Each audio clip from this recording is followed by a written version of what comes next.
All right there, everyone. National Economic Council Director Larry Kudlow has confirmed that the Trump administration is considering the regulation of Google. That's what we'll be talking about on today's video. If this is your first time here, welcome to my channel. I post twice a day analyzing current events in light of conservative trends, and you can help support that in three ways. First, by clicking on the link below and becoming a monthly Patreon supporter. Secondly, by taking advantage of our current book deal where you can get my book, Classical versus Modern Education, for only 99 cents at the link below. And of course, by hitting that bell and subscribe button. It'll be a privilege to have you as part of this channel. All right. So I'm sure you're all very familiar now with the epidemic of internet censorship towards conservatives by the Google company, as well as by other tech giants such as Twitter and Facebook, and unfortunately, by extension of its relation to Google, by YouTube. It is becoming increasingly acceptable among the Silicon Valley elite to begin silencing conservative nationalist and populist voices such as Alex Jones, the most prominent of them, and others that offend their liberal left-wing globalist sensibilities by purging them from their social media platforms. Well, now, the one, the only President Donald Trump has stood up and said, in effect, no more. President Trump has mentioned on a number of occasions in his speeches and on Twitter that the days of Google censoring him and his fellow nationalists and populists and conservatives are over, and that he is getting involved. Now, up to this point, it's been primarily, rhetorical, right? He's been firing up the crowds with his speeches and mentions of getting involved with this purge. But now, Larry Kudlow, as National Economic Council Director, has confirmed that the Trump administration is in fact looking into regulating Google and ensuring that the days of silencing conservative voices will come to an end. The beauty in all this, the ironic beauty, is of course that Larry Kudlow was up to just a few months ago a social media personality. He was a talk show host. So isn't it just sweetly ironic that Google can actually be brought down, as it were, by a fellow social media personality? And of course, Trump used social media brilliantly in the 2016 campaign, so he has no intention of seeing this platform taken away from him. Now, we of course predicted this. We predicted that all of this social media purging of nationalist populist voices was only going to fuel the worldwide populist revolt. It was only a matter of time before populist leaders such as Donald Trump got involved. And we are, of course, now seeing this prediction come to fruition. And I have to say that in many ways, it's almost bizarre that Google and YouTube and Facebook and Twitter didn't see this. I mean, it's bizarre that they didn't see that silencing and singling out conservatives and right-wing personalities was going to get them disciplined by our current conservative and right-wing federal government, led by our conservative right-wing president, who not only uses social media on a regular basis himself, but has a director of his National Economic Council who was once a talk radio host. I mean, this is completely careless on the part of Google CEOs. Moreover, you could just use history as your guide. In many ways, what's going on here right now with what Trump is saying is nothing new. The first thing to recognize here is that the size of Google renders the company incredibly vulnerable to this kind of government scrutiny, right? Any possible notion that Google is somehow untouchable and a permanent fixture in the world today is utter bunk. It's utter silliness.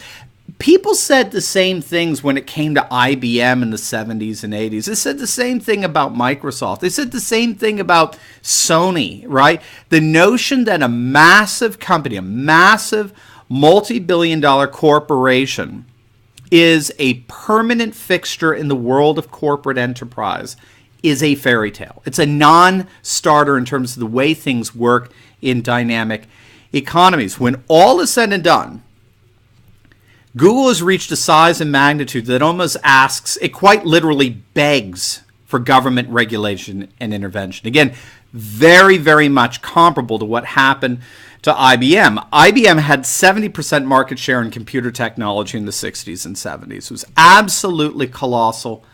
And computer technology just seemed destined to always be associated with those three letters, IBM. Then came the antitrust lawsuit. I believe it was in the late 60s, 1969, when IBM was mired in a 13-year antitrust battle with the Justice Department, which cost the company an untold amount of money and investors and uncertainty that it just didn't recover from until the 1990s.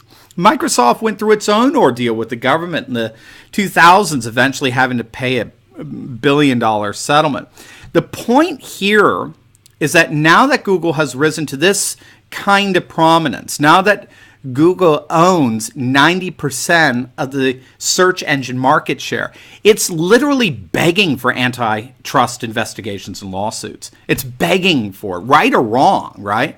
Which makes Google's blatantly liberal leftist ideology enforcement all the more difficult to understand. In other words, why on earth would they call attention to themselves in the midst of a nationalist populist White House administration that would be happy to trigger just such antitrust investigations? Why would they do that?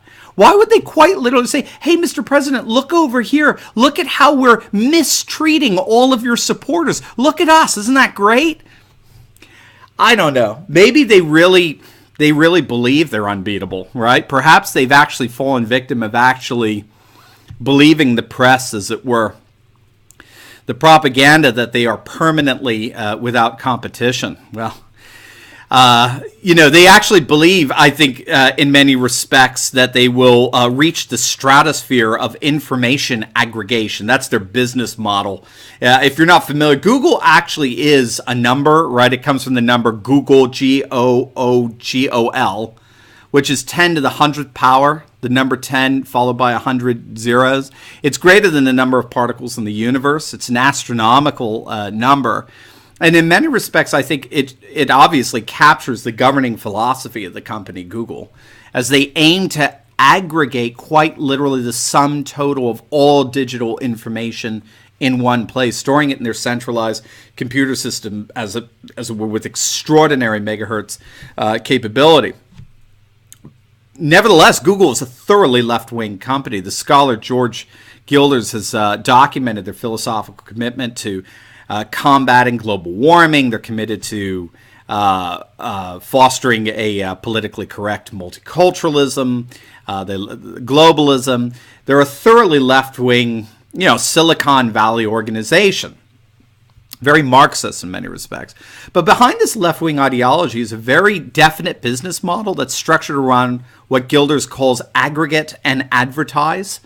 In other words, the reason why Google gives everything away for free, it's email, it's internet, searches, YouTube, entertainment, Google calendars, and the like, the reason why it gives everything away for free is twofold. First, so that it can, of course, amass quite literally a significant portion of the world's population as its users. But then secondly, it takes that information that it has on these users in terms of tracking how they use the internet, their demographic information, their interests, search history, and the like. It takes that profile detailed information and then it turns around and it sells it to advertisers. That's Google's business model. It's aggregate and advertise. And because the information they compile is so specific, they give it to advertisers that you would supposedly want to hear from. So if you're a fishing enthusiast, have you ever noticed that when you surf the web, the advertisements that you see often involve products specific to fishing, right? Or if you've recently searched, for say a humidifier, have you noticed that the ads that tend to pop up around you, no matter where you go on the internet, are advertising humidifiers, right? That's because Google offers to advertisers the most complete search data on all their users. So what does this all mean? What it all means is that you and I, as users of Google services, you and I, We are not customers. We are products.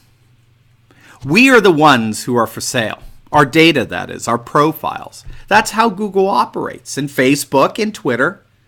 That's how they all operate from a business model perspective. That's why Google via YouTube can drop Alex Jones, drop him like a hat, because both he and his million-member audience are not customers.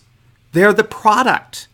They are what Google sells. And if Google doesn't want to sell you anymore, then they'll drop you like a hat. You're gone. No customer service, nothing. You're gone. Goodbye. They delete you. So Google is finding that it's making lots and lots of enemies right now who are increasingly willing to begin the process of pushing back on the rather callous aggregate and advertise model that's selectively censoring ideas and opinions that they're not interested in selling. And that's what we're seeing. We're seeing a mass backlash against this. And who is now leading the charge against Google? Leading the charge of that backlash? Of course, none other than our own President Donald Trump. And I can assure you, if Trump is at the helm, Google is in for one heck of a fight. Don't forget to click on that link below and get your copy of my book, Classical versus Modern Education, for only 99 cents for a limited time. And as always, please like, comment, and subscribe.